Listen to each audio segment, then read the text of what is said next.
Audio proper है, एक बार comment करके बताइएगा।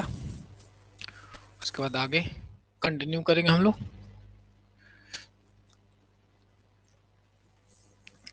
ऑडियो प्रॉपर जा रही है?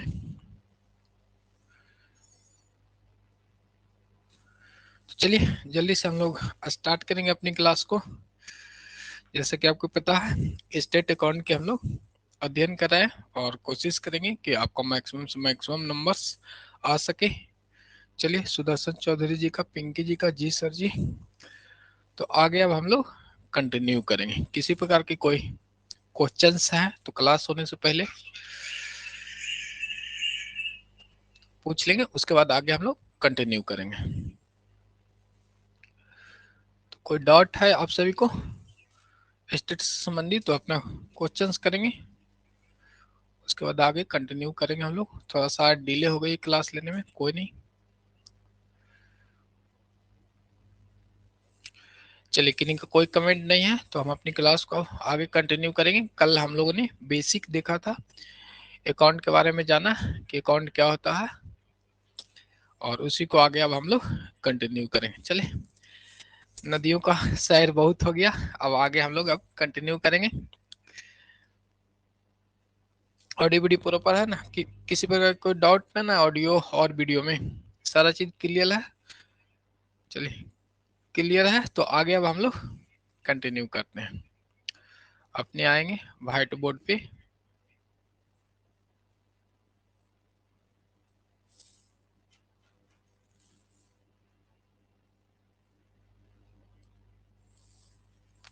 चलिए तो आज जो हम लोग पढ़ेंगे वो आपके सामने है, बुक कीपिंग के बारे में पढ़ेंगे। बुक कीपिंग से ऑडिएबल ऑडिएबल विजुअल। चलिए सोनाली प्रिया जी का कमेंट है, आगे अब हम लोग देखते हैं। और चलिए किसी को किसी प्रकार का डाउट रहेगा तो वो पूछ लेंगे। अब हम लोग अपनी सेशंस पे आएंगे। अब जो क्वेश्चंस करेंगे वो सेशन से रिलेटेड जो भी टॉपिक रहेगा उससे कमेंट को कवर किया जाएगा, फिर लास्ट में हम लोग देखेंगे। सबसे पहले देखेंगे हम लोग book keeping, accounting and accountancy. तीनों जो है वो सेम शब्द है। क्या है? नॉर्मल भाषा में हम लोग इसे सेम समझते हैं, बट तीनों में डिफरेंस है। क्या क्या डिफरेंस है वो देख लेते हैं। बुक कीपिंग जो है वो अपना स्टार्ट होते हैं कहाँ से? सबसे बेसिक चीज यहीं से स्टार्ट होती है। जैसे बुक कीपिंग जो दो शब्दों से बना हुआ है, बारी बारी से सबका डिफिनेशंस देखेंगे और लगेगा कि सर ये तो बेसिक है, लेकिन क्वेश्चंस आ जाते हैं आपको बुक कीपिंग से, अकाउंटेंसी से और अकाउंटिंग से। तो सबसे पहले देख लेते हैं बुक कीपिंग। जैसे ही बुक कीपिंग के बारे में हम लोग जानेंगे तो इसके बाद इसकी जो डिफरेंस है वो जान जाएंगे। बुक कीपिंग जो है वो दो शब्दों से बना है, बुक प्लस कीपिंग। बुक माने क्या हुआ? Book of account. कीपिंग मतलब हुआ रिकॉर्डिंग ऑफ बिजनेस ट्रांजेक्शन। क्या है? यानी बुक में हम लोग क्या रखते हैं? अकाउंट्स की जितनी भी ट्रांजेक्शन हैं, यानी बिजनेस का जो ट्रांजेक्शन है उसको हम लोग इसमें एंट्री करते हैं। ठीक है, इसमें बेसिक चीज है। बुक ऑफ अकाउंटिंग के लिए आपको स्पेशल नॉलेज की कोई आवश्यकता नहीं होती है, ये आपको स्टार्टिंग से जानकारी होगा। यदि नहीं पता है वो देख, जैसे एक नॉर्मल व्यवसाय अपना होता था उस समय पुराने जमाने में जो सोल्ड ट्रेड था, जब व्यापार का क्रांति नहीं हुआ था तो उस समय हम लोग देखे थे कि आसानी से सारी चीजों को लिख कर रख लिया जाता था। ठीक है, तो उसी में बुक कीपिंग को प्रयोग किया जाता था। चलिए कुछ कॉल आ रहे हैं, चलिए हम बाद में कलेक्ट कर लेंगे कॉल, ऐसे भी लेट हम लोग हो चुके हैं। यहाँ पे देखेंगे बुक कीपिंग के बारे में आपने समझा कि बुक कीपिंग क्या है। एक नॉर्मल चीज है, इसमें कोई आपको एक्स्ट्रा नॉलेज की जरूरत नहीं होती है। यह जो फर्स्ट स्टेप ऑफ अकाउंटिंग का जो फर्स्ट स्टेप होता है वो होता है बुक कीपिंग। इसमें हम लोग ट्रांजेक्शन्स को लिखते हैं और ट्रांजेक्शन्स को क्या करेंगे? Same day. जैसे आप आज हमने कुछ परचेज किया तो आज ही हम लोग इसे क्या कर लेते हैं? लिख लेते हैं, अपनी बुक में एंट्री कर लेते हैं।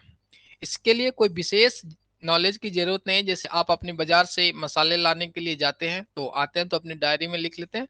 बहुत सारे लोग हैं जो इसके लिए भी लिख के रखा करते हैं, तो वो उसे ही हम लोग कहते हैं बुक कीपिंग। यानी नॉर्मल जो आप एंट्री करते हैं उसे कहते हैं बुक कीपिंग। ठीक है, इसमें स्पेशल नॉलेज की कोई जरूरत नहीं होती है। और मेन जो ऑब्जेक्टिव्स आपको आते हैं, वीडियो सर, वीडियो नहीं दिखाई दे रही क्या? चलिए देख लेंगे यहाँ पे बुक कीपिंग में क्या था कि इसके लिए तो एक नॉर्मल माने जो बुद्धिजीवी आदमी है वो इसको रख सकते हैं, यानी आप जो कुछ चीज लाते हैं उसके नॉर्मल कहीं पे एक बुक में लिख लेते हैं तो उसे ही हम लोग बुक कीपिंग कहते हैं। इसमें जो फर्स्ट ट्रांजेक्शन का रिकॉर्डिंग होता है, यानी जो भी चीज खरीदे हैं उसको हम लोग लेखा करते हैं। क्या कहते हैं? लेखा करते हैं, रिकॉर्डिंग इसमें करते हैं ट्रांजेक्शन्स को, और वो भी सेम डे। जैसे आज लाए हैं, आज की तारीख आपको 9 तारीख है, तो 9 तारीख को जो ट्रांजेक्शन्स हैं वो हम लोग आज ही इसमें एंट्री करते हैं, एक बही के रूप में रहता है उसमें एंट्री करते हैं। मेरा नेटवर्क का इशू है, चलिए नेटवर्क का इशू है तो वो देख लेंगे आप लोग, नहीं तो फिर रिकॉर्डेड करेंगे। नेटवर्क का इसमें तो टीचमेंट पे उतना तो नेटवर्क खोजता नहीं है सर। चलिए शाम का टाइम है ना, इसीलिए हम मॉर्निंग में बैच रखते थे, शाम का टाइम में ये सब थोड़ा इशू रहता है, बाकी एडजस्ट कर लेंगे आप लोग। तो बुक कीपिंग में क्या है, नॉर्मल चीजें को हम लोग क्या करते हैं, एंट्री करते हैं। तो अब जो ऑब्जेक्टिव बुक कीपिंग से आता है वो ध्यान में रखेंगे। जहां पे बुक कीपिंग समाप्त होती है वहां से आपको अकाउंटेंसी स्टार्ट होती है। क्या होती है? जहां से आप बुक कीपिंग, जैसे हम लोगों ने चीजों को लाया लिख लिया तो ये आपका बुक कीपिंग के अंतर्गत है। यहाँ पे जब बुक कीपिंग का काम यहाँ पे समाप्त हो गया, रिकॉर्डिंग करना जो है वह बुक कीपिंग, बुक कीपिंग जो है इसका जो काम है वो क्या हो गया, अब समाप्त हो गया। रिकॉर्डिंग कर लिए ट्रांजेक्शन्स को, जो वित्तीय लेन देन करते हैं आपको पता है। अकाउंटिंग में जो हम लोग लेखा करेंगे वो किस तरह से करेंगे, जो मुद्रा के रूप में मापा जाता है। ठीक है, ऑब्जेक्टिव आता है कि जहां पे बुक कीपिंग समाप्त होती है वहां से अकाउंटिंग चालू होती है। ठीक है, क्या होती है? अकाउंटिंग आपको चालू होते हैं, तो ये ध्यान में रखेंगे। Accountancy, accountancy start where bookkeeping in, क्या है? बुक कीपिंग, बुक कीपिंग को हिंदी में कहते हैं कि नाम ही बतला गए हम, बुक कीपिंग को हिंदी में क्या कहते हैं? Bookkeeping and then accounting, accountancy या अकाउंटेंसी लिखेंगे, अकाउंटेंसी स्टार्ट। तो ये ऑब्जेक्टिव आपको आते हैं। टाइमिंग इज ओके, चलिए टाइमिंग इज ओके, कोई नहीं, वो देखिए यहाँ पे रखेंगे, वो फालतू मैसेज अभी नहीं करेंगे। लास्ट में आपका कोई क्वेश्चंस रहेंगे तो वो हम लोग देख लेंगे। बुक कीपिंग को हिंदी में क्या कहते हैं, कमेंट करके लिखेगा। देखिए दिमाग से उतर गया तुम, बुक कीपिंग को लिखा। चलिए कोई नहीं, आगे देख लेते हैं हम लोग। लिखा वही नहीं, कुछ और कहते हैं। चलिए देख लेते हैं। तो बुक कीपिंग के लिए अभी हमने देखा कि जहां लेखा शास्त्र शुरू होती है वहां पे, हाँ हिंदी में बुक कीपिंग कहते हैं पुस्त पालन। क्या कहते हैं? पुस्त पालन। क्या कहते हैं इसे? पुस्त पालन हम लोग कहते हैं। ठीक है, बुक कीपिंग यानी जहां पे बुक कीपिंग यानी पुस्त पालन समाप्त होती है वहां से अकाउंटेंसी स्टार्ट होती है, यानी लेखा शास्त्र स्टार्ट होती है। तो ये आप लोग ध्यान में रखिएगा।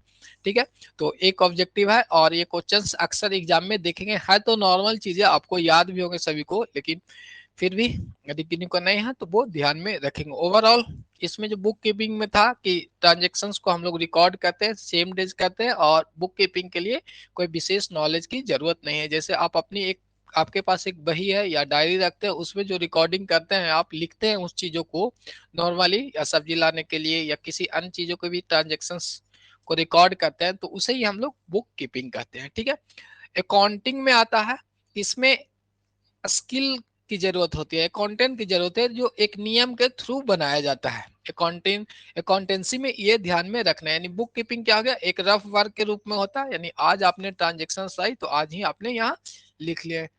सर फिर से प्लीज, चलिए सेम चीज है, बुक कीपिंग के बारे में है, इसमें कुछ नहीं है। फिर से एक बार देख लेंगे। बुक कीपिंग दो शब्दों से बना है, बुक प्लस कीपिंग, यानी बुक का मतलब हुआ आपको बुक्स ऑफ अकाउंट, और कीपिंग का जो अर्थ होता है वह रिकॉर्डिंग ऑफ बिजनेस ट्रांजेक्शन। यानी बुक कीपिंग में क्या करते हैं, व्यापार की लेन देन को लेखा करते हैं, तो उसे हम लोग बुक कीपिंग करते हैं। बुक कीपिंग जो है वह प्रारंभिक अवस्था होती है, यानी प्रारंभिक स्टेज जो है वो आपका बुक कीपिंग है।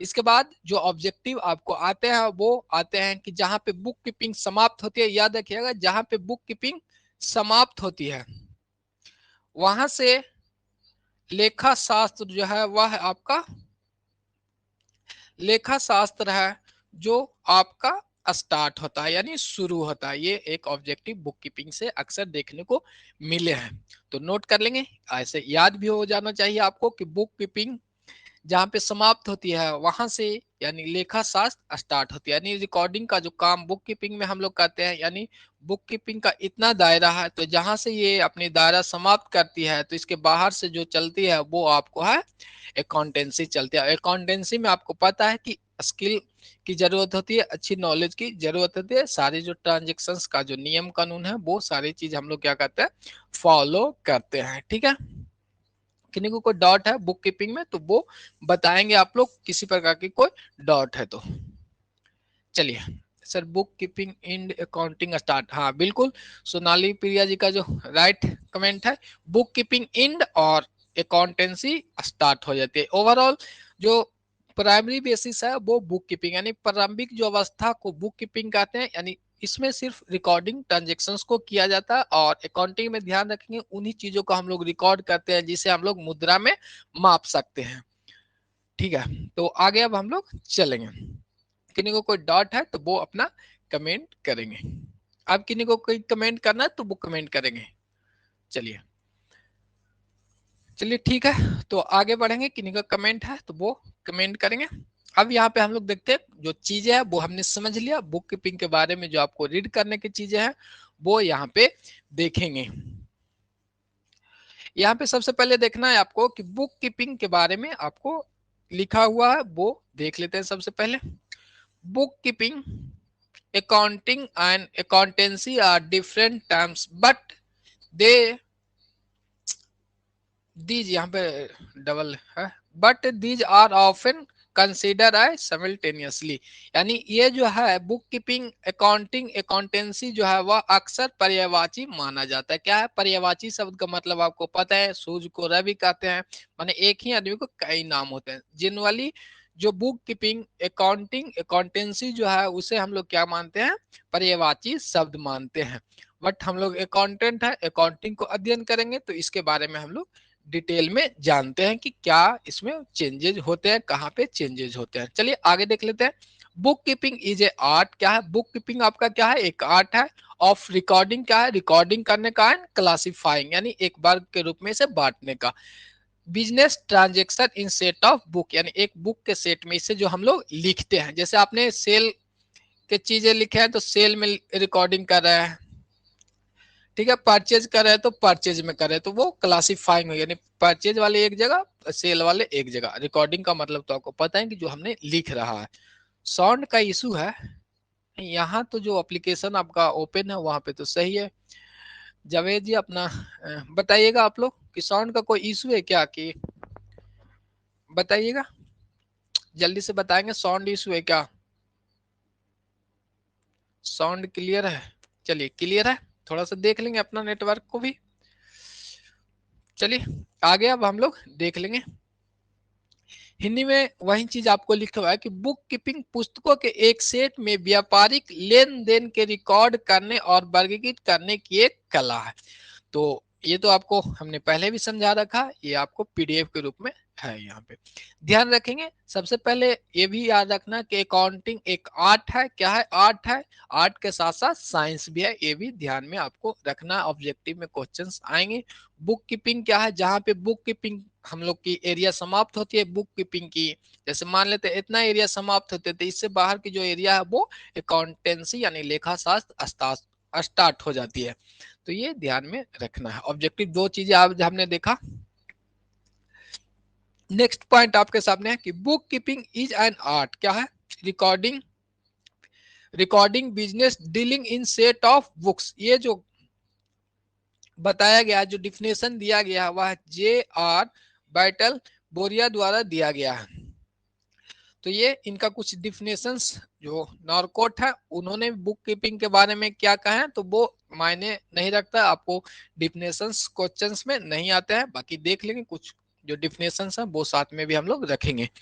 Book keeping is the art of recording in book. क्या है सभी अभी तक हमने जो भी डिफिनेशन देखा या आपको हमने बताया, उसमें क्या था कि जो क्या करते हैं इसमें बुक कीपिंग में रिकॉर्डिंग करते हैं, यानी लेन देन को हम लोग लिखा करते हैं। Bookkeeping is the art of recording in books of account the mandatory aspect of commercial and financial transactions। क्या है ये आपको पता है अकाउंटिंग में हम लोग चल रहे हैं तो वही वही जो चीजें हैं उसका एंट्री करेंगे, जो हम लोग क्या करेंगे फाइनेंशियल टर्म में लिखते हैं उसका ही एंट्री करते हैं। यहाँ तो ओवरऑल हमने देखा कि जो प्रारंभिक अवस्था होती है वो होती है आपको बुक कीपिंग, सेकेंडरी अवस्था अकाउंटेंसी कहलाती है। ठीक है, तो पुस्तपालन और लेखा शास्त्र के अंतर को भी देख लिए थोड़ा बहुत, और बुक कीपिंग से जो क्वेश्चंस आएंगे वो देख लिए हैं। फिर अब हम लोग आगे चलेंगे अपनी स्लाइड पे। यहाँ पे अकाउंटिंग के बारे में थोड़ा सा बता दिया गया है, देख लेंगे हम लोग। Accounting is a board of terms and include books keeping. क्या है आपको पता ही है कि जब बुक कीपिंग का समाप्त हो जाता है, यहाँ पे हमने बताया कि ये आपका बुक कीपिंग है और इसके बाद अकाउंटिंग या अकाउंटेंसी आपको चालू होती है। तो ओवरऑल जो बुक कीपिंग जो है इंक्लूड होंगे, किसमें इंक्लूड होंगे, इंक्लूड बुक कीपिंग, अकाउंटिंग के अंतर्गत है ना तो इसमें इंक्लूड हो जाएंगे। तो ये नहीं कि बुक कीपिंग का दायरा यहाँ पे है और अकाउंटेंसी का दायरा इधर से नहीं, जो इनका जो काम है वो अकाउंटेंसी में भी काम सेम ही होंगे, बट इतना जो एरिया बुक कीपिंग का था यानी रिकॉर्डिंग करने का, क्लासिफाई करने का, उसे हम लोग बुक कीपिंग में रखते हैं। इससे बाहर जो फाइनेंशियल स्टेटमेंट बनाएंगे, इंटरप्रिटेट करेंगे या उसकी जो प्रॉफिट एंड लॉस हम लोग बनाएंगे यानी स्थिति विवरण बनाएंगे, वो अकाउंटेंसी या अकाउंटेंट में आ जाते हैं। तो चलिए यहाँ तक क्लियर है। हिंदी में वही चीज आपके सामने है कि लेखांकन एक व्यापक शब्द है। क्या लेखांकन एक व्यापक शब्द है और इसमें बही खाता पद्धति शामिल होते हैं। क्या है इसमें बही खाता हम लोग बनाते हैं लेजर अकाउंट। बही खाता पद्धति के अलावा इसमें निम्नलिखित शामिल होते हैं। क्या क्या चीजें शामिल है अकाउंटिंग में, जैसे क्लासिफाई करना, समराइजिंग करना, सारे चीज इसमें आपको एंट्री हो जाएंगे, यानी थोड़ा सा अपग्रेड होके यहाँ से बढ़ते हैं। अब आगे देखते हैं एनालाइज करना, इंटरप्रिटेट करना और communication information to various users है अकाउंटिंग सर्विसेज। यानी रिकॉर्डिंग के बाद हम लोग क्या करें, उसको एक समरी बना लिए, क्लासिफाइंग हो रखा था, रिकॉर्डिंग हो रखे थे पुस्तपालन में, उसे हम लोग समराइजिंग कर लिए, उससे क्या डिस्कशन निकल के आया, एनालिसिस कर लिए उस रिपोर्ट को, फाइनेंशियल स्टेटमेंट को, उसके बाद उसको कम्युनिकेट करके सारी चीजों को पहुंचाते हैं। तो ये नॉर्मल चीजें हैं, बाकी समझने के लिए आगे अब हम लोग देखेंगे। अब देखेंगे यहाँ पे अकाउंटेंसी। अकाउंटेंसी क्या, accountancy refer to systematic knowledge of the principal and technique apply in accounting. अब अकाउंटिंग अभी तक हमने बुक कीपिंग क्या देखा था कि नॉर्मली कोई भी बंदा आए वो लिख के चला जाए, उसमें कोई इशू नहीं है, वो आसानी से हो जाते हैं। बट अकाउंटेंसी में क्या होता है कि सिग्निफिकेंट नॉलेज होना चाहिए। एक वे है जो डिफिनेशंस होंगे, आपके प्रिंसिपल्स हो गए, कंसेप्ट हो गए, इन सभी चीजों को वो अप्लाई करना होता है अकाउंटिंग में। अब यहाँ पे हिंदी में अकाउंटेंसी सिद्धांत के व्यवस्थित ज्ञान है। क्या है, सिद्धांत का व्यवस्थित ज्ञान है और लेखांकन में लागू तकनीक को संदर्भित करते हैं। एक सेकेंड, चलिए अब आगे देख लेते हैं। It embers to use maintain books of accounting, how summarise them, how analyse, communicate information various, यानी ओवरऑल जो भी क्रियाएं हैं रिकॉर्डिंग के बाद वो आपको अकाउंटेंसी में आएंगे, उससे जो रिजल्ट आएंगे, इंफॉर्मेशन हमें देना है, कम्युनिकेट करना है, वो सारा चीज अकाउंटेंसी में आ जाते हैं। तो नॉर्मल है, इसमें कुछ है नहीं। जो आपको ध्यान में रखना था कि कहाँ से बुक कीपिंग समाप्त होती है, तब आपको स्टार्ट क्या होती है, अकाउंटेंसी स्टार्ट हो जाती है। यही आपको मेन था। बाकी अकाउंटेंसी और बुक कीपिंग में क्या क्या डिफरेंस है वो भी हमने आपको बता रखा। अब आगे देख लेंगे, किसी प्रकार की किसी को कोई डॉट है तो वो इस स्लाइड में भी पूछ सकते हैं। बेसिकली इसमें कुछ एक्स्ट्रा है नहीं। अब यहाँ पे थोड़ा सा देख लेंगे हम लोग।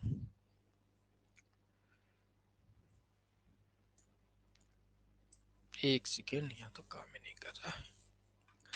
चलिए, रिकॉर्डिंग ऑफ फाइनेंशियल ट्रांजेक्शन, जैसे हमने कल पढ़ा था कि हम लोग क्या करते हैं, रिकॉर्डिंग करते हैं फाइनेंशियल ट्रांजेक्शन की, वित्तीय जो लेन देन है उसको हम लोग बुक में एंट्री करते हैं। तो सबसे पहले जर्नल जो लेखा करते हैं वो हम लोग को जर्नल कहते हैं। ठीक है। सेकंड जो है आपका बुक्स ऑफ ओरिजिनल एंट्री। तो याद रखिएगा कि बुक्स ऑफ ओरिजिनल एंट्री के अंतर्गत कौन कौन आते हैं, इससे ऑब्जेक्टिव आ जाते हैं। ठीक है। तो यहाँ पे ध्यान रखेंगे जनरल एंट्री में तो आपको पता है कि बस आए आंख बंद करके एंट्री कर दिए, डेबिट क्रेडिट इसके बारे में डिटेल में बताएंगे, टेंशन लेने की जरूरत नहीं है। बहुत सारे स्टूडेंट हैं जो कह रहे हैं कि सर न्यूमेरिकल आता है, यानी मैथ टाइप का क्वेश्चन आता है। तो चलिए हम लोग देखेंगे और क्वेश्चंस भी करेंगे। अन्य एग्जामों में जो क्वेश्चंस आए ऐसे यूट्यूब पे भी आपने देखा होगा एमसीक्यू सेशंस, तो समझ ही गए हो कि थ्योरी पार्ट ही रहता है तो न्यूमेरिकल पढ़ने के लिए, लेकिन जब एमसीक्यू बनाया जाएगा तो वो थ्योरी पार्ट में ही रहते हैं। बाकी कुछ पोर्शंस हैं जैसे 100 क्वेश्चंस में 10-5 आ गए तो वो तो नॉर्मल चीजें हैं, देख लेंगे हम लोग। यहाँ पे याद रखिएगा बुक्स ऑफ ओरिजिनल एंट्री कौन कौन से हैं। Option A cash book, option second है, ऑप्शन नहीं है, सेकंड है जो परचेज बुक है, थर्ड सेल्स बुक, और फोर्थ आपको परचेज रिटर्न बुक, 5 आपको सेल रिटर्न बुक, और 6 आपको जर्नल प्रॉपर। सारी चीजों को हम लोग डिटेल में आगे पढ़ेंगे। पीडीएफ मिल जाएगा, पीडीएफ साइट पे शायद इसका अपडेट नहीं हुआ था, पीछे वाली जो पीडीएफ था वही अपडेट हुआ, ये भी अपडेट कर देंगे, ध्यान नहीं रहा था, थोड़ा डिले हो गई ना तो वो अपलोड नहीं कर पाए। क्लास खत्म होने के बाद ये पीडीएफ आपको इसका भी दे देंगे, एक पीडीएफ यानी 2 पीडीएफ आपको अपलोड है, कल वाले और आज वाले भी, वो आगे चलेंगे। जो आज वाले अपलोड है जो आगे हम लोग पढ़ेंगे।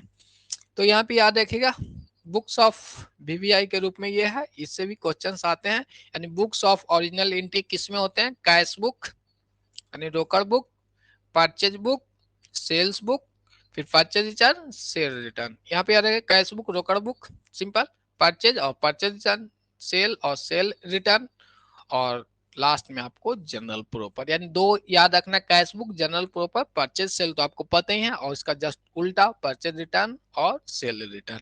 तो बुक्स ऑफ ओरिजिनल एंट्री कहाँ पे होंगे, वो इनका नाम आपको याद रखना है। चलिए अब हम लोग आगे देखेंगे। नेक्स्ट पॉइंट आपको है, अब समीकरण से भी क्वेश्चंस आते हैं। ठीक है, समीकरण तो आपको पता है, समीकरण कहेंगे तो थोड़ा बहुत अच्छे दिन हो गए तो लगता होगा कि क्या सर बोल रहे हैं। तो समीकरण का मतलब वो इक्वेशन नहीं है द्विघात समीकरण वाला A square plus B square, tension नहीं लेना है, नॉर्मल अकाउंटेंसी है। बाकी तो सब लोग डर रहे हैं, वो देखते हैं कि कितना वजन है अकाउंटिंग में, वो हम लोग देखेंगे यहाँ पे। अब देखेंगे लेखांकन की समीकरण के बारे में देखेंगे। सबसे पहले आपके सामने लिखा हुआ है फर्स्ट पॉइंट में कि लेखा पुस्तकों में लेन देन का रिकॉर्ड लेखा समीकरण पे आधारित होती है। यानी जो हम लोग अकाउंटिंग आगे पढ़ेंगे उसमें जो जितनी भी ट्रांजेक्शन्स का लेन देन होंगे वो किस पे आधारित रहेंगे, अकाउंटिंग इक्वेशंस पे आधारित रहेंगे। यानी हिंदी में कहेंगे तो लेखा समीकरण पे आधारित रहेंगे, अकाउंटिंग इक्वेशन पे सारी अकाउंटिंग बेस होते हैं।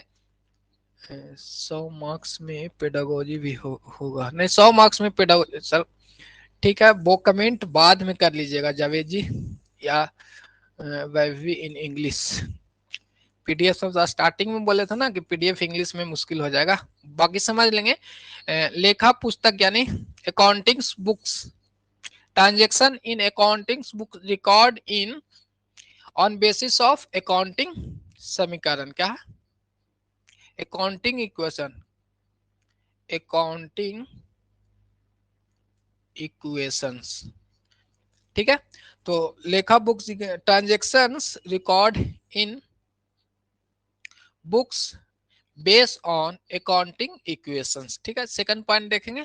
अब आपको समझ में आ गया कि लेखा शास्त्र जो है वो किसके आधार पे है, लेखांकन समीकरण के आधार पे। अब लेखांकन समीकरण क्या है वो इंतजार करेंगे, थोड़ी सी आगे चर्चा करेंगे उसके बाद आ जाएगा। यहाँ पे लिख देंगे तो आपको समझ में आ जाएगा। Assets is equal to capital plus liability, इसी को हम लोग कहते हैं अकाउंटिंग इक्वेशन यानी लेखा समीकरण कहते हैं। अब हम लोग आगे चलेंगे, नेक्स्ट पॉइंट देखेंगे। सेकंड नंबर आपको है कि प्रत्येक लेन देन का संस्था जो है, क्या है प्रत्येक लेन देन की संस्था के बारे में हम लोग चलेंगे कि प्रत्येक लेन देन का संस्था की परिसंपत्ति एवं देवताओं पे, यानी देवताओं का मतलब लायबिलिटी है, देवताओं नहीं समझेंगे, देवताओं पे दोहरा प्रभाव पड़ता है। क्या है, अकाउंटिंग इक्वेशंस में जो है वो क्या होगा कि डुअल एंट्री, डुअल इफेक्ट पड़ेगा, डुअल इफेक्ट पड़ेगा।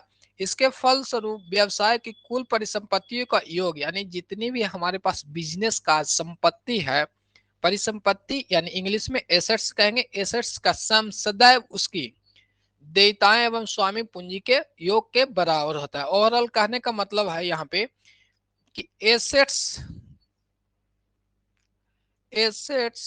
Is equal to liability plus capital. Hindi में देखेंगे तो संपत्ति बराबर दायित्व प्लस पूंजी। ठीक है, इतना ही चीज है। इतना लंबा में लिखा तो आपको लगता है कि क्या लिखा हुआ है, किताब नहीं समझे कजे, किताब नहीं समझे थोड़ा क्लियर कीजिए। सुदर्शन चौधरी जी का कमेंट है, किताब नहीं समझे थोड़ा क्लियर कीजिए, क्या है मतलब, कहाँ से किताब कर रहे हैं सर? किताब नहीं समझाए, क्लियर कीजिए। चलिए फिर से कमेंट कर लीजिएगा, आपको कमेंट समझ में नहीं आ रहा। यहाँ पे देखते हैं पहले, यहाँ पे यदि कोई अनदर टॉपिक से हट के रहे तो जब आपको कहेंगे कि पूछिएगा उस समय पूछिएगा। क्लियर क्लियर कीजिए कंसेप्ट, कौन सा अच्छा कंसेप्ट, अभी तो कंसेप्ट कहाँ है, वो हम आपको बता रहे थे कि बुक कीपिंग क्या होता है, बुक कीपिंग से कहाँ से क्वेश्चंस आते हैं। अभी हम लोगों ने समीकरण पे आए, समीकरण के बारे में देख लेते हैं, उसके बाद हमको इसे समझाएंगे।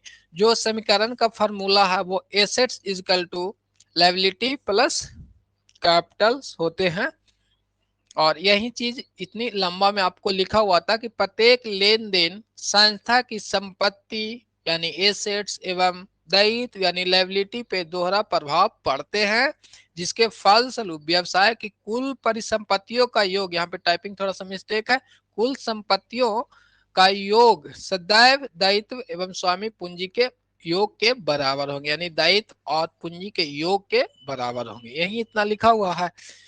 नेक्स्ट पॉइंट आपको है कि जब परिसंपत्तियों एवं कुल देयताओं को समानता के इस संबंध को एक समीकरण का रूप दिया जाता है, उसे ही लेखांकन समीकरण कहते हैं।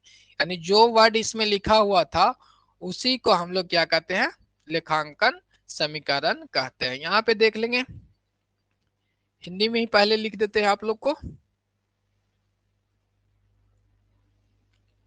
संपत्ति इज इक्वल टू दायित्व प्लस पूंजी। ठीक है, इंग्लिश में इसे देखेंगे तो assets is equal to liability plus capital. इसी को हम लोग क्या कहते हैं, लेखांकन समीकरण कहते हैं। इससे क्वेश्चंस आपको आएंगे, ये ध्यान में रखना है कि एसेट्स बराबर क्या हो जाएंगे, लायबिलिटी प्लस कैपिटल। इससे क्वेश्चंस आएंगे। ठीक है, तो बाकी तो डिटेल में यहाँ पे लिखा हुआ है कि कुल संपत्ति इज इक्वल टू देयता, कुल देयताएं यानी total assets is equal to total liability. अब पूछेंगे कि सर कैपिटल किस तरह से लायबिलिटी है। ठीक है, यहाँ तो हम कह रहे हैं कि कुल संपत्ति यानी टोटल जो एसेट्स है उसके बराबर क्या हो जाएगा, कुल लायबिलिटी यानी total liability is equal to total assets. तो ये भी रहेंगे। एक तो फॉर्मूला हमने आपको बताया, जो समीकरण होते हैं वो परिसंपत्ति इज इक्वल टू पूंजी प्लस देयताएं होती है। बट यदि कहीं पे लिखा रहे कि कुल संपत्ति इज इक्वल टू कुल देयताएं तो वो सही हो जाएंगे। ये भी समीकरण के पार्ट हैं। अब यहाँ पे देखेंगे कुल देयताएं में क्या क्या आते हैं वो देखते हैं। कुल देयताएं में आएंगे यानी टोटल लायबिलिटी में कैपिटल यानी पूंजी प्लस लायबिलिटी आएंगे। तो पूंजी किस तरह से लायबिलिटी है वो समझेंगे। तो आपको पता है कि बिजनेस एंटिटी के थ्रू जो व्यापार और व्यापार के जो मालिक है वो दोनों डिफरेंस होते हैं, दोनों के जो अस्तित्व है वो अलग अलग होते हैं। तो उसके बारे में बिजनेस एंटिटी जो आपका कंसेप्ट है उसमें हम लोग चर्चा करेंगे। ठीक है, यहाँ तक कोई डाउट नहीं है, बस इसे मान के चलना है कि पूंजी जो है व्यवसाय के लिए लायबिलिटी होती है। आगे देख लेते हैं, हिंदी इंग्लिश में भी आपको लिखा हुआ है कि assets is equal to capital plus liability. क्या होता है? Assets is equal to capital plus liability. तो शॉर्ट में आपको लिखा रहेगा ऑब्जेक्टिव क्वेश्चंस में A is equal to C plus L, यानी A is equal to assets, C is equal to capital और L is equal to liability. अब इसी समीकरण को आगे पीछे कर लेंगे। आप लोग तो 10th में पढ़े ही होंगे लायबिलिटी वाली समीकरण वाली पोर्शन। जैसे इसे हम लोग क्या कर रहे हैं, यहाँ पे थोड़ा सा ध्यान दीजिएगा, जो सी है उसे हम लोग यहाँ लाएंगे। क्या है? सी है को बाहर लाएंगे तो आपको पता है कि एल माइनस ए, यानी एसेट्स माइनस हो जाएगा लायबिलिटी इज इक्वल टू सी, यानी कैपिटल बराबर आपको पूछ दिया जाएगा तो संपत्ति माइनस दायित्व। क्या हो जाएगा? संपत्ति माइनस दायित्व। अब उसी तरह से समीकरण तो एक ही है, लेकिन इसमें पूछ दिया जाएगा कि एल बराबर क्या होगा। तो एल बराबर आपको हो जाएगा, ए तो ए इधर आएगा ही और सी चला जाएगा ई पटी, तो प्लस है तो ये माइनस हो जाएगा। Assets minus capital is equal to आपको लायबिलिटी हो जाएंगे। चलिए क्लियर है? यानी एक आपको याद रखना है, एक समीकरण के माध्यम से आगे पीछे करके वो तो आसानी से कर लेंगे। अब तो बच्चे नहीं है 12 वाले कि थोड़ा कंफ्यूजन रहेंगे। तो उम्मीद है कि समीकरण आपको समझ में आए होंगे। बाकी 2 पॉइंट इसमें याद रखना है, एक तो आपका फॉर्मूला है assets equal to capital plus liability, वही समीकरण क्या कहता है कि कुल संपत्ति यानी total assets equal to total liability. अब टोटल लायबिलिटी में कैपिटल्स भी आ जाते हैं, वो बिजनेस एंटिटी के जो कंसेप्ट है उसके माध्यम से। चलिए किन्हीं को अब कोई क्वेश्चंस है तो अब क्वेश्चंस करेंगे, कोई डाउट है इससे संबंधित तो करेंगे। तो ठीक है, अपना कमेंट करिएगा आप लोग। किताब नहीं समझा है थोड़ा क्लियर कर दीजिए वो। चलिए चौधरी जी का जो कमेंट था वो तो समझ में नहीं आया, क्लियर कीजिए कंसेप्ट। अच्छा कंसेप्ट तो इसमें अब कोई डाउट है अब फिर से कमेंट कर लेंगे, कोई इसमें डाउट है तो वो बताएंगे। आपका जो समीकरण है assets equal to capital plus liability, और पुराने जो स्ट्रक्चर्स बैलेंस शीट के थे वो कुछ इस तरह से आप लोग बनाते थे, इधर लायबिलिटी और इधर एसेट्स। तो लायबिलिटी के अंदर हम लोग कैपिटल प्लस लायबिलिटी को लिखते थे और इधर एसेट्स को एसेट्स लिखते थे। तो यही समीकरण था assets equal to capital plus liability. अब कोई डाउट है तो कमेंट करेंगे सुधांशु चौधरी जी। चलिए तो अब हम लोग आगे की ओर बढ़ेंगे, यहाँ तक क्लियर है तो आगे की ओर हम लोग बढ़ेंगे। तो कैपिटल बराबर भी यहाँ पे लिखा हुआ है एसेट्स माइनस लायबिलिटी। यहाँ पे थोड़ा सा करेक्शन कर लेंगे, टाइपिंग में थोड़ा सा मिस्टेक है तो वो अपलोड करेंगे तो करेक्ट करके ही कर देंगे। तो चलिए यहाँ तक क्लियर है, किन्हीं को कोई डाउट है तो वो बताएंगे। तो आज हमने देखा कि बुक कीपिंग से क्वेश्चंस आते हैं वो देखा, साथ में अकाउंटिंग इक्वेशंस को देखे, बुक कीपिंग की क्या क्राइटेरिया थे वो हम लोग देखा कि बुक कीपिंग समाप्त होने के बाद अकाउंटेंसी स्टार्ट होती है। अकाउंटेंसी में बुक कीपिंग इंक्लूड है, ये भी ध्यान में रखिएगा कि अकाउंटेंसी में बुक कीपिंग इंक्लूड है, लेकिन बुक कीपिंग में अकाउंटेंसी नहीं इंक्लूड है, क्योंकि अकाउंटेंसी जो है वो बड़ा एरिया है और बुक कीपिंग छोटा एरिया, तो उसके अंदर समाहित होता है। इस तरह से भी क्वेश्चन आपको यूजीसी नेट में घुमा के पूछे जाते हैं, और मे भी यहाँ भी आ सकते हैं, कोई ऐसा इशू नहीं है। आगे फिर हम लोग देखेंगे,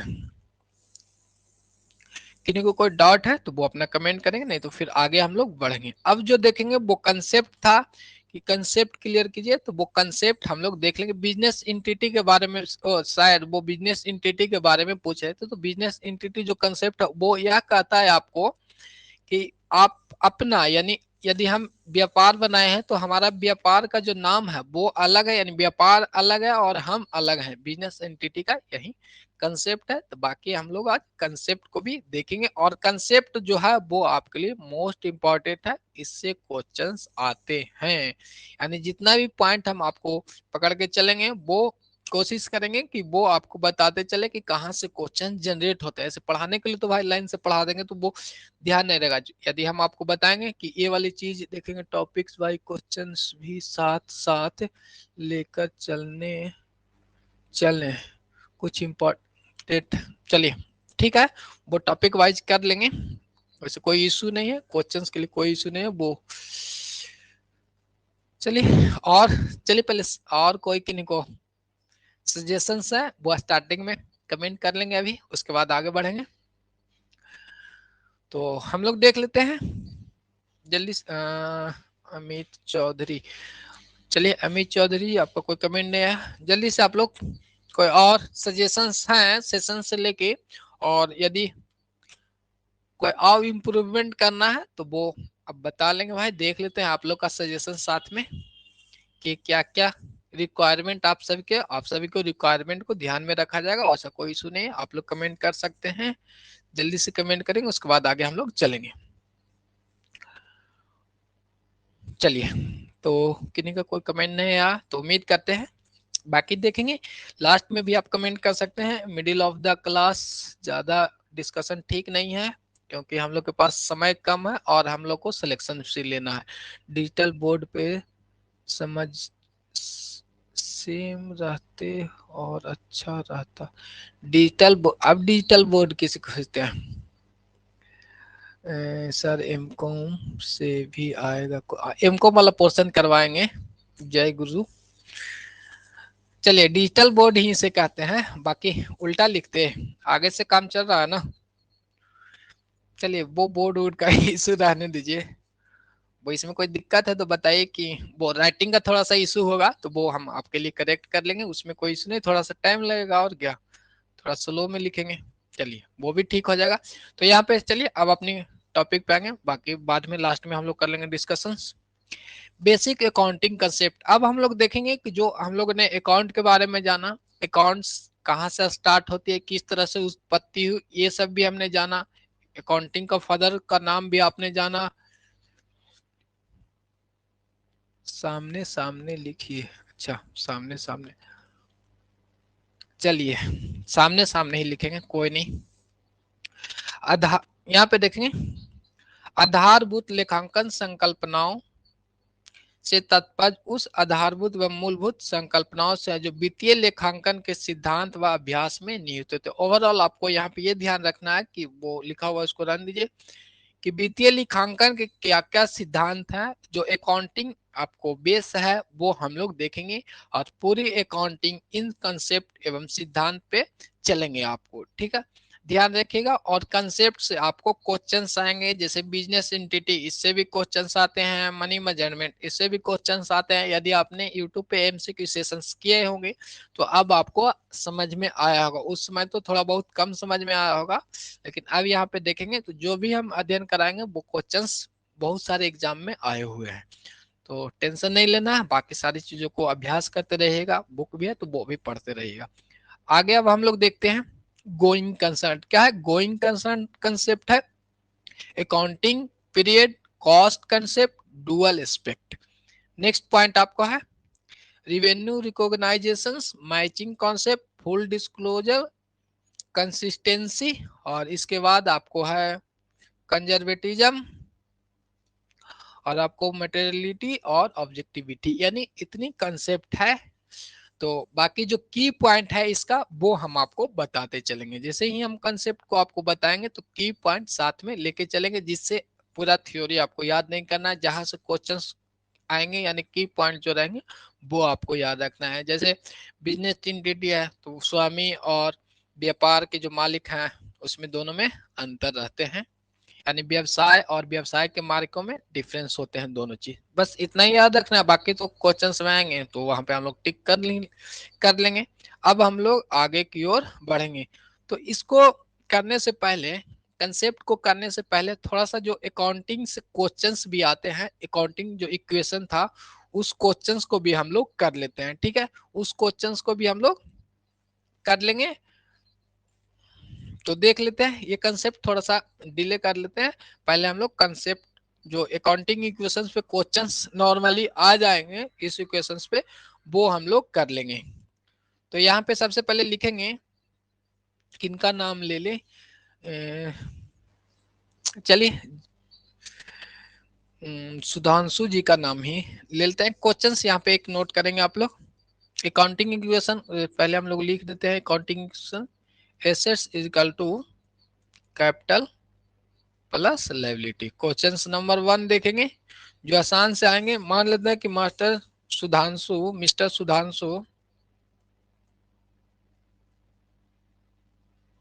मिस्टर सुधांशु ने कितना 1 लाख रुपये 1 लाख रुपये से व्यवसाय आरंभ किए। क्या किया है? आरंभ किए हैं। अब इससे इक्वेशंस बताएंगे कि कितना एसेट्स होंगे, कितना लायबिलिटी होंगे, कितना कैपिटल्स होंगे, ये आपको बताना है। मिस्टर सुधांशु ने 1 लाख रुपये से व्यवसाय को आरंभ किया। तो अब आपको बताना है कि संपत्ति कितना होगा,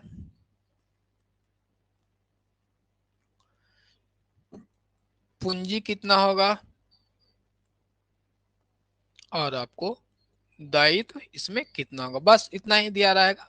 और जो क्वेश्चंस आएंगे जैसे इस तरह से दिया होगा कि सुधांशु ने 1 लाख रुपए से व्यवसाय को आरंभ किया, तो कैपिटल कितना होगा, ऑप्शन भी दिया रहेगा।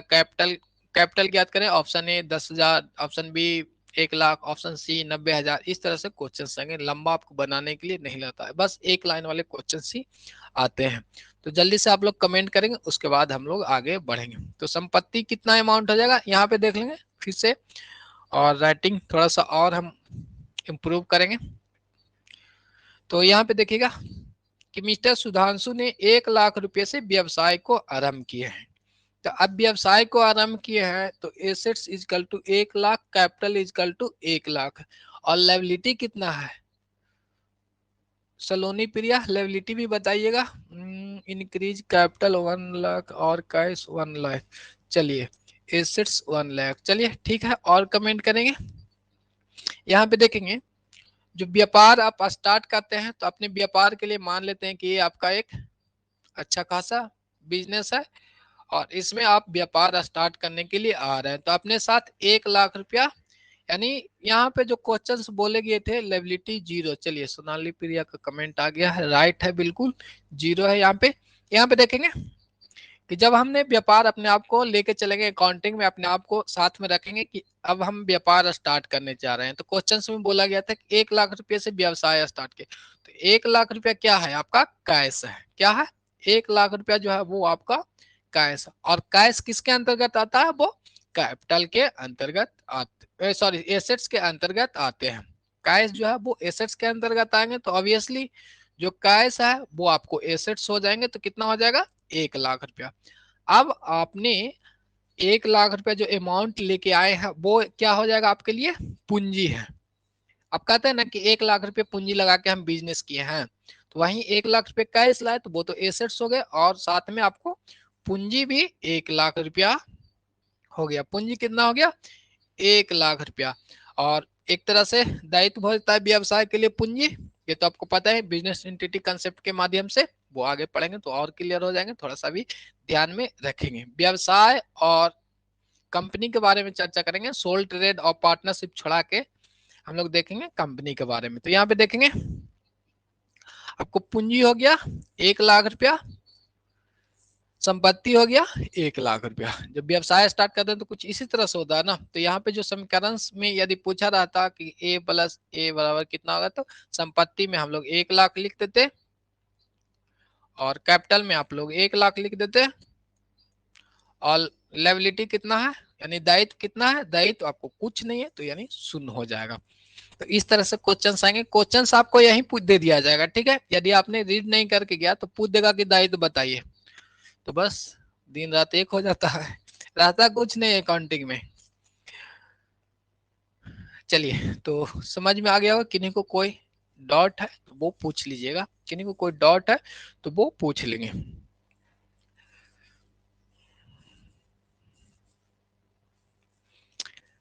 यहाँ तक है। तो अब इसी में हम लोग, फर्स्ट पॉइंट हो गया, सेकंड पॉइंट देख लेते हैं। सेकंड पॉइंट में दिया था कि फर्म ने अब 15,000 रुपया का क्या गया? फर्नीचर खरीदा। मिस्टर सुधांशु ने जो एक व्यवसाय बनाए थे उसको एक फर्म मान लेते हैं, और इस फर्म ने कोई भी एक फर्म बनाए होंगे एबीसी लिमिटेड जो भी हो सर, कैपिटल भी तो बिजनेस के लिए लायबिलिटी हुआ ना। हाँ, कैपिटल लायबिलिटी है बिजनेस के लिए, वही हमने आपको बता दिया कि कैपिटल जो है वो आपको लायबिलिटी हो जाएगा। इसीलिए बोला गया ना कि जो आपको इफेक्ट है ट्रांजेक्शन का वो डुअल पड़ता है, दो जगह प्रभाव पड़ते हैं। लाए तो कैसे ही हम लोग, एक तो वो एसेट्स हो गए और एक आपको कैपिटल्स हो गए। और बिजनेस एंटिटी जो कंसेप्ट है, व्यापार कंपनी में अपने आप को व्यापार से अलग मानेंगे, यानी व्यापार से आप लेके चलेंगे, कैश निकाल लेंगे अपनी पर्सनल यूज के लिए, तो वो डिजाइन के रूप में यूज करते हैं। तो सही कमेंट था जय गुरुदेव जी का। आगे अब हम लोग देख लेते हैं फर्म ने क्या किया, 15,000 रुपये का फर्नीचर खरीदा। फर्नीचर फर्नीचर खरीदा तथा नगद भुगतान किए। क्या है भुगतान, एक सेकेंड, नगद भुगतान किए।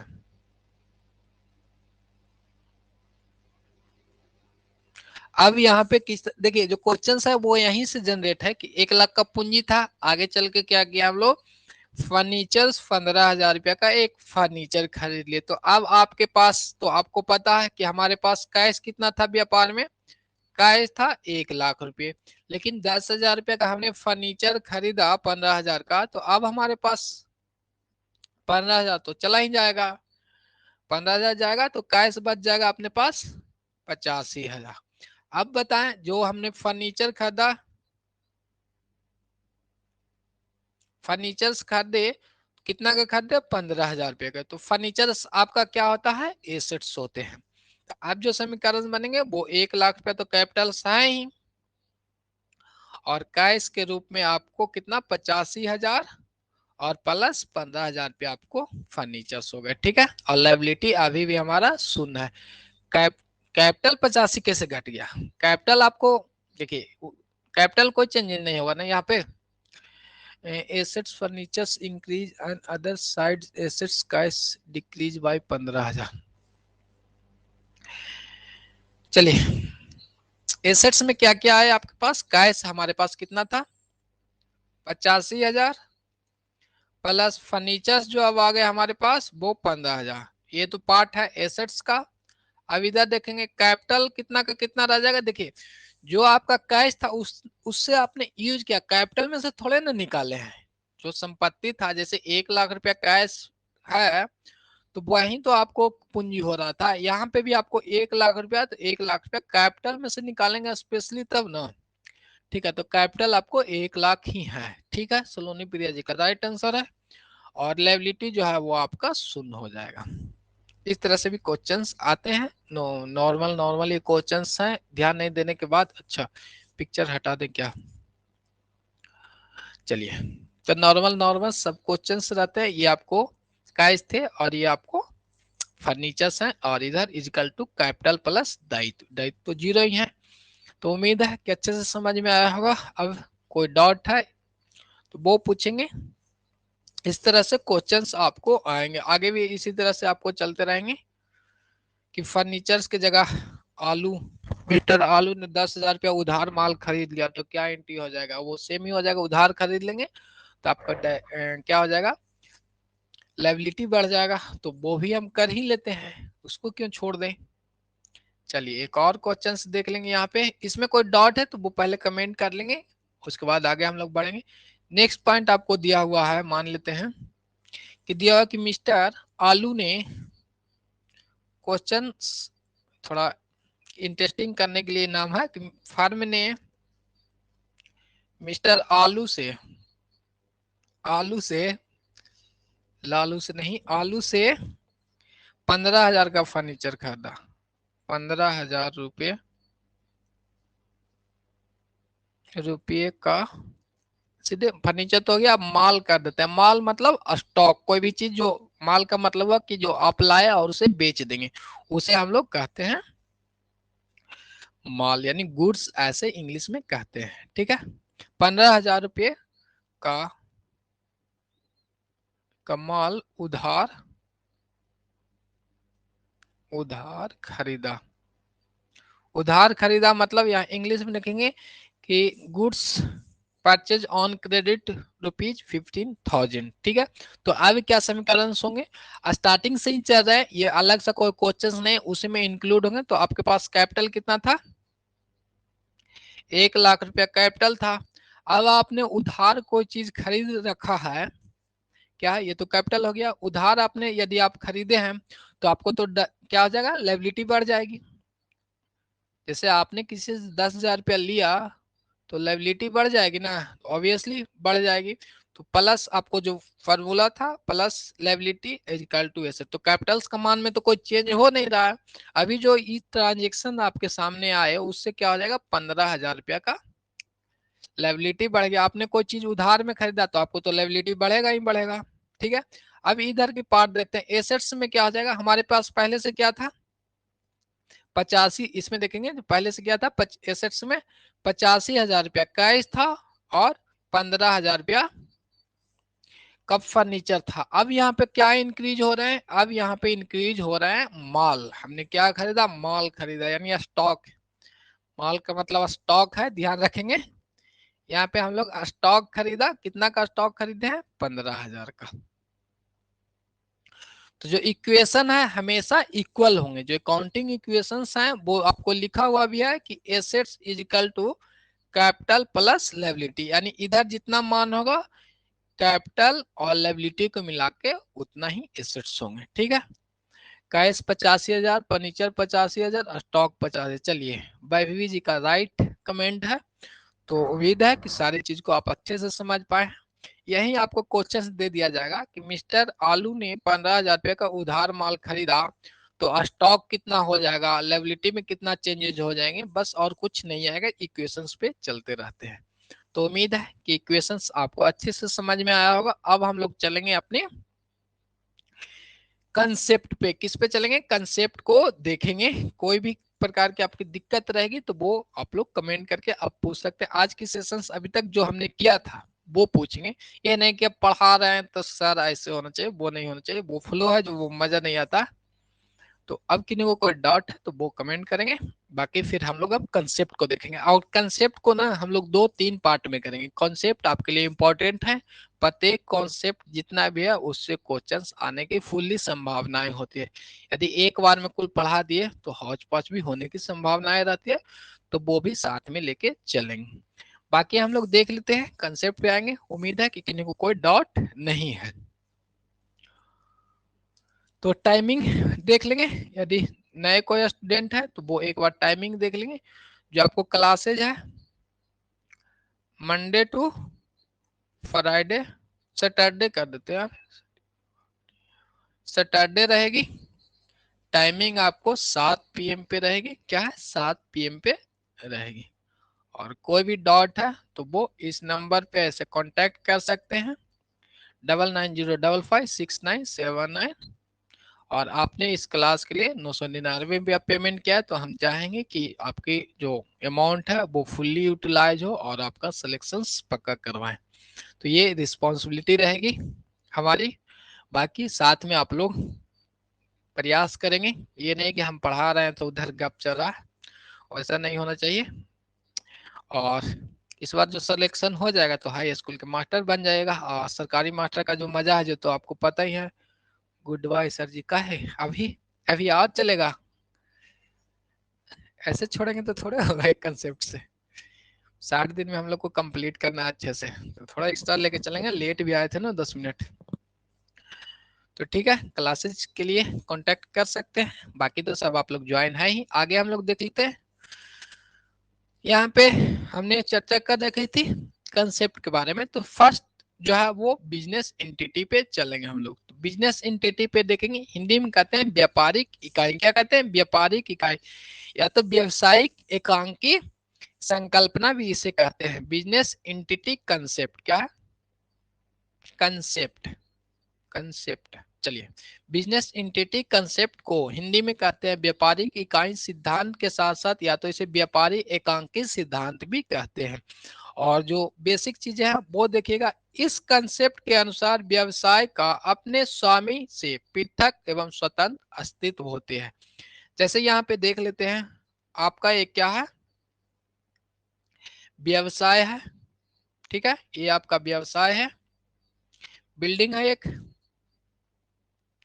और ये आप हैं सोनू लाल, क्या है, सोनू लाल है, और सोनू लाल ने एक व्यवसाय को जनरेट किया। तो ऐसा नहीं है कि अकाउंटिंग में जो है सोनू लाल का जो अस्तित्व है वो अलग है, व्यवसाय का जो अपना अस्तित्व है वो अलग है, दोनों को एक नहीं मानेंगे। और बोर्ड बोल्ड लिखिए, और बोल्ड लिखने का जरूरत है, सुधांशु चौधरी जी का ज्यादा दिक्कत है। और फॉन्ट से लेक्चर दीजिए, चलिए वो देख लेंगे, बाकी एडजस्ट कर लीजिएगा, कुछ बेसिक चीजें तो वो एडजस्ट करेंगे। बोल्ड का क्या मतलब है वो तो हमको आपको समझा ही रहे हैं। और सभी लोग कमेंट करके बताइएगा क्या कोई दिक्कत है क्या। सुधांशु जी बता रहे हैं कि ऑल मोटा लिखना है, ये वो। तो एक बार सब लोग कमेंट कर लेंगे, सब लोग की यदि कोई दिक्कत है सबको ओवरऑल, तो हम लोग उस पर भी काम करेंगे। बोर्ड पर, और बोर्ड पे लिखिए, अच्छा बोर्ड पे लिखिए, चलिए देख लेते हैं यहाँ पे जो चीजें वही ध्यान देंगे जो आपके लिए इम्पोर्टेंट है। यहाँ पे 11-12 तो हम लोग कर नहीं रहे कि एक्स्ट्रा कोई चीजें पढ़ाए, और बोर्ड आगे इंक्रीज करेंगे वो भी हो जाएगा। जैसे पीछे वाली इसमें यदि आपको कोई लग रहा है कि कहीं पे कोई डॉट है तो वो देख लेंगे, कोई दिक्कत है इसमें, ओवरलैपिंग तो है नहीं, जैसे हमने बताते चले गए उससे हमने लिखते चला गया, बाकी तो आप समझ ही रहे हैं। स्क्रीनशॉट लेते हैं क्या, तो चलिए देख लेंगे वो आपका बोर्ड पर ऑन बोर्ड लिखिए और फॉन्ट से लेक्चर दीजिए, ऑन बोर्ड पे लिखिए। चलिए जो है जो वही कंसेप्ट रहेगा, वो आपके हिसाब से कुछ चेंजेस ये सब नहीं होंगे, बाकी देख लेंगे। या तो फिर फुल्ली टाइपिंग वाले मटेरियल्स आपको रहेंगे, समझाते हुए चलेंगे, वो हो सकता है। बाकी देख लेते हैं, बिजनेस एंटिटी कॉन्सेप्ट आपके लिए इंपॉर्टेंट है, ये ध्यान में रखिएगा, आपको इससे क्वेश्चंस आते हैं।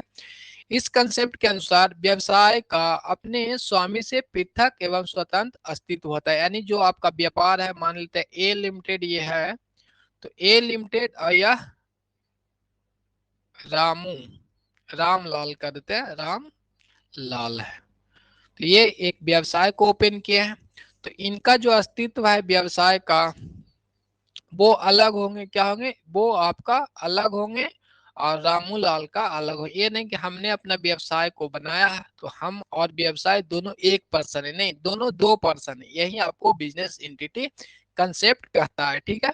क्या क्या कहता है कि दोनों दो कंसेप्ट है, और बिजनेस एंटिटी जितने भी कंसेप्ट है वो आपको सभी संगठनों पे लागू होगा, बट ध्यान रखिएगा कि सोल ट्रेड और पार्टनरशिप में ये लागू नहीं होते, क्योंकि सोल ट्रेड और पार्टनरशिप व्यवसाय जो है दोनों अपने आप ही होते हैं, लायबिलिटी उसकी अनलिमिटेड होती है, तो दोनों सेम माने जाते हैं। और इसमें ध्यान रखिएगा बिजनेस एंटिटी कंसेप्ट में जो है जो पृथक अस्तित्व होते हैं और दायित्व भी आपका सीमित होती है। ध्यान रखिएगा जो भी पार्टनर्स यानी बिजनेस का अलग और कंपनी के जो मालिक होंगे उनका अस्तित्व अलग है, तो उनका जो दायित्व है वो भी सीमित होगा, जितना इन्होंने कैपिटल लगा रखे कंपनी में उतना ही इनका दायित्व होता है। तो बिजनेस एंटिटी कंसेप्ट इतना ही आपका है, बाकी कोई डाउट है तो वो पूछ लेंगे। एज थ्योरी इसमें बताएंगे तो लंबा तो हो ही जाता है, लेकिन हमें तो सिर्फ एमसीक्यू सेशन से है और अच्छे से समझ में आना चाहिए, ठीक है। तो बिजनेस एंटिटी कंसेप्ट क्या कहता है कि व्यापार क्या है, व्यापार और व्यापार का जो मालिक है यानी जो ऑनर्स है दोनों का अस्तित्व अलग अलग होते हैं। कोई भी काम करेंगे तो दोनों को अस्तित्व अलग अलग होते हैं। जैसे पर्सनली यूज के लिए यानी अमाउंट निकालेंगे तो वो ड्राइंग के लिए हम लोग लिखते हैं, आहरण के रूप में उसे लिखते हैं, जिससे क्या है कि व्यवसाय की जो स्थिति है वो अच्छे से पता चल सके। तो चलिए इसमें बिजनेस एंटिटी कॉन्सेप्ट आपको यही जो मेन की पॉइंट था वही याद करना था कि बिजनेस इस कंसेप्ट के अनुसार व्यवसाय का अपने स्वामी से यानी ऑनर से पृथक अस्तित्व यानी सेपरेट अस्तित्व एवं स्वतंत्र अस्तित्व होता है। सेपरेट का मतलब ही हो गया कि स्वतंत्र अस्तित्व होते हैं। तो ये इसमें कोई दिक्कत है तो वो पूछ लेंगे। चलिए क्लियर है, याद कर लेंगे। बिजनेस एंटिटी का मतलब सिर्फ याद कर लीजिएगा कि ऑनर्स और बिजनेस दोनों अलग अलग होते हैं, बाकी एक नंबर आपको क्लियर हो गए। क्वेश्चंस भी देखेंगे, एमसीक्यू ऐसे यूट्यूब पे है करेंगे तो वहां पे आपने देखा ही होगा। अब आगे देख लेते हैं नेक्स्ट। तो पीडीएफ हमने लगता है लोड ही नहीं किया है। चलिए मनी मेजरमेंट कंसेप्ट को फिर अब हम लोग कल देखेंगे, ऐसे भी 8-10 हो गए हैं तो कल देखेंगे मनी मेजरमेंट कंसेप्ट में कि जितनी भी मुद्राएं की अवधारणाएं के अनुसार सभी तत्वों को हम लोग मुद्रा के रूप में लिखते हैं, वो आपको मनी मेजरमेंट कहलाते हैं। उसके बाद आपको सतत व्यापार था, कंटिन्यूअस व्यापार की अवधारणाएं होते हैं। गोइंग कंसर्न जो है वो आपको क्या है, ये मानते हैं कि व्यापार लंबे समय तक चलेगी, इस अवधारणा से व्यवसाय को करते हैं। मनी मेजरमेंट कंसेप्ट था, इसमें हम लोग जितनी भी ट्रांजेक्शन है उसे हम लोग मुद्रा के रूप में लिखते हैं। बाकी डिटेल में कल हम लोग करेंगे। और पीडीएफ जो है वो इस पे क्या है वो ऐड नहीं कर पाए, 15 पेज ही सिर्फ ऐड हुए हैं, तो कोई नहीं, बाकी हम लोग कल कर लेंगे। तो आज आपको याद रखना है कि बिजनेस एंटिटी, व्यापार और व्यापार का मालिक अलग होते हैं। ऐसे मोटी मोटी चीजें ये भी ध्यान रखेंगे तो कल की क्लास करेंगे तो और आसान हो जाएगा। मनी मेजरमेंट का मतलब जितने भी ट्रांजेक्शन्स को हम लोग लेखा करेंगे उसे मुद्रा के रूप में माप के चलते हैं। गोइंग कंसर्न का मतलब जो कंसेप्ट है वो मेन किया है, इसी से क्वेश्चंस आएंगे वो हम आपको बताएंगे, क्वेश्चंस करेंगे। तो गोइंग कंसर्न का मतलब है कि आपका जो व्यवसाय है वो यह मान के चलते हैं कि आपका व्यवसाय लॉन्ग टर्म्स के लिए चलेंगे, यानी इन फ्यूचर्स के बेसिस पे हम लोग सारे ट्रांजेक्शन्स को कल करते हैं। बाकी अकाउंटिंग पीरियड को हम लोग कल देख लेंगे। आज 3 कंसेप्ट देखे हैं, बाकी जो पीडीएफ के रूप में थ्योरी रहेंगे लिखे हुए वो आपको उपलब्ध हो जाएंगे कल। आज पीडीएफ हमने ऐड करना है भूल गया, हम सोचे कि ज्यादा हो जाएगा। स्टार्टिंग में यदि ज्यादा की तो बोरिंग फील्स होना चाहिए भी नहीं, इसलिए किन्हीं को कोई अब कोई डाउट है, अब सजेशंस देना है तो बताइएगा। क्लासेज आपकी समाप्त हो गई है आज, किसी प्रकार की कोई कमेंट है तो वो बताएंगे, कोई सजेशन है तो अब दीजिए। ये नहीं कि बीच में पढ़ा रहे तो सर बोर्ड लिखकर और फॉन्ट चेंज कीजिए, वो सब लास्ट में कीजिए ना, अच्छा लगता है। आपके सजेशंस को हम ध्यान में रखेंगे। सर सेट भी बनवाइएगा, सेट नहीं रहेगा सर, एमसीक्यू का क्वेश्चंस रहेंगे, आपको 25 से 30 क्वेश्चंस रहेंगे। कोशिश करेंगे कि 30 क्वेश्चन यदि एमसीक्यू हम करवाते हैं तो लगभग 1.5 घंटा का समय लगेगा। तो ये भी ध्यान रखिएगा क्योंकि वहाँ पे कंसेप्ट आपको ये आपको बनाना भी है और उसको डिटेल में बताना भी है, तो टाइम लग जाते हैं। तो वो देख लेंगे आप लोग, जितना समय रह पाएंगे लाइव उतना हम लोग काम करेंगे। तो आपकी क्लासेस समाप्त हो चुकी है, आपको कोई काम है तो आप जा सकते हैं। बाकी थोड़ा बहुत चैट उट देख लेते हैं। क्वेश्चन लिखकर चाहिए, क्वेश्चन लिखकर चाहिए एक्स्ट्रा टाइम में। चलिए, अरे तो वो तो हम बता रखे ना कि एमसीक्यू सेशंस आपको यूट्यूब पे अभी ज्यादा मैंने जल्दी में है, तो क्वेश्चन सेशन जो एमसीक्यू है यूट्यूब पे वो 60-70 क्लासेज हैं, 60 से 70 जो क्लास है वो उपलब्ध है। सर 50 मार्क्स का प्रैक्टिस करवाएगा, ठीक है हम कोशिश करेंगे। आपको 50 मार्क्स को बहुत ध्यान है, आप सभी को बहुत कॉल आए हैं सर 50 मार्क्स, तो उस पर भी हम आपको एफर्ट्स करेंगे। और बाकी आज के लिए हम लोग यहीं पे रखते हैं और कल हम लोग मिलेंगे।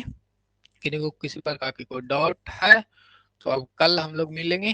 तो take care, bye bye, good night.